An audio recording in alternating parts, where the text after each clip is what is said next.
Hi friends, നമ്മുടെ മറ്റൊരു വീഡിയോയിലേക്ക് ഏവർക്കും സ്വാഗതം. 12 വോൾട്ടിൻ്റെ ഒരു അടിപൊളി DC വാട്ടർ പമ്പിനെയാണ് ഇന്നത്തെ നമ്മുടെ വീഡിയോയിലൂടെ നമ്മൾ പരിചയപ്പെടാൻ പോകുന്നത്. BLDC വാട്ടർ പമ്പല്ല, ബ്രഷ്ഡ് ടൈപ്പ് DC വാട്ടർ പമ്പാണത്.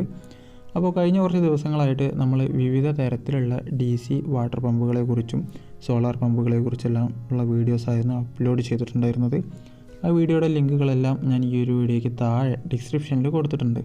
ഇന്ന് നമ്മൾ പരിചയപ്പെടാൻ പോകുന്ന ഈ ഒരു വാട്ടർ പമ്പ് 200 വാട്ട്സിൻ്റെ ഒരു വാട്ടർ പമ്പാണ്.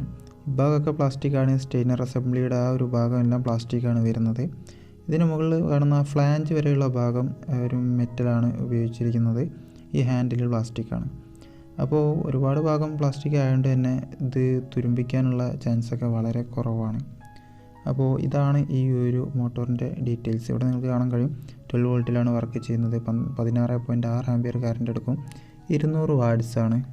15 മീറ്റർ വരെ മാക്സിമം ഹെഡ് ലഭിക്കുന്ന ഈ ഒരു വാട്ടർ പമ്പ് 7000 ലിറ്റർ വരെ ഒരു മണിക്കൂറിൽ ഡെലിവറി ചെയ്യും എന്നാണ് കമ്പനി അവകാശപ്പെടുന്നത്.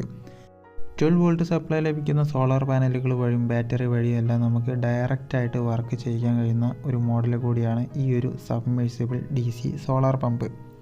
വിവിധ തരത്തിലുള്ള DC സബ്മേഴ്സിബിൾ വാട്ടർ പമ്പുകളെ കുറിച്ചുള്ള വീഡിയോസ് നമ്മൾ ചെയ്തിട്ടുണ്ടായിരുന്നെങ്കിലും ഈ ഒരു പമ്പ് തീർത്തും വ്യത്യസ്തമായിട്ടുള്ളൊരു പമ്പായിട്ടാണ് എനിക്ക് തോന്നിയിട്ടുള്ളത്. മാത്രമല്ല ഇതിൻ്റെ ഈ ഒരു സ്റ്റെയിനർ അസംബ്ലിയുടെ അഭാഗത്തോട്ട് വരികയാണെങ്കിൽ അതിന് കൊടുത്തിരിക്കുന്ന ഡിസൈനിങ് ആയാലും എല്ലാത്തിനും ഒരു വ്യത്യസ്തത നമുക്ക് ഫീൽ ചെയ്യുന്നുണ്ട്. അപ്പോൾ അതിൻ്റെ ടോപ്പ് വ്യൂ നോക്കുകയാണെങ്കിലും കണ്ടില്ലേ, ഈ ഒരു ആകൃതി കണ്ടോ.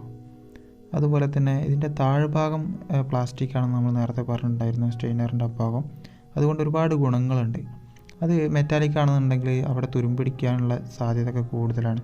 പ്ലാസ്റ്റിക് ആയതുകൊണ്ട് തന്നെ ആ ഒരു ചാൻസ് അവിടെ കുറഞ്ഞിട്ടുണ്ട്. അപ്പോൾ ഇതിൻ്റെ കോർ വരുന്ന ആ ഒരു ഭാഗങ്ങൾ മാത്രമേ മെറ്റൽ യൂസ് ചെയ്തിട്ടുള്ളതെന്നാണ് നമുക്ക് പുറമെ നോക്കുമ്പോൾ കാണാൻ കഴിയുന്നത്. അങ്ങനെയൊക്കെയാണ് കാര്യങ്ങൾ. അപ്പോൾ ഈ ഭാഗമൊക്കെ പ്ലാസ്റ്റിക്കാണ് വരുന്നത്. അപ്പോൾ അത്യാവശ്യം റിജിഡായിട്ടുള്ള മെറ്റീരിയൽ തന്നെയാണ് ആ ഒരു പ്ലാസ്റ്റിക് ആയാലും അവർ നൽകിയിരിക്കുന്നത്. അപ്പോൾ അടുത്ത വീഡിയോ ആയിട്ട് നമുക്ക് വീണ്ടും കാണാം. ബൈ.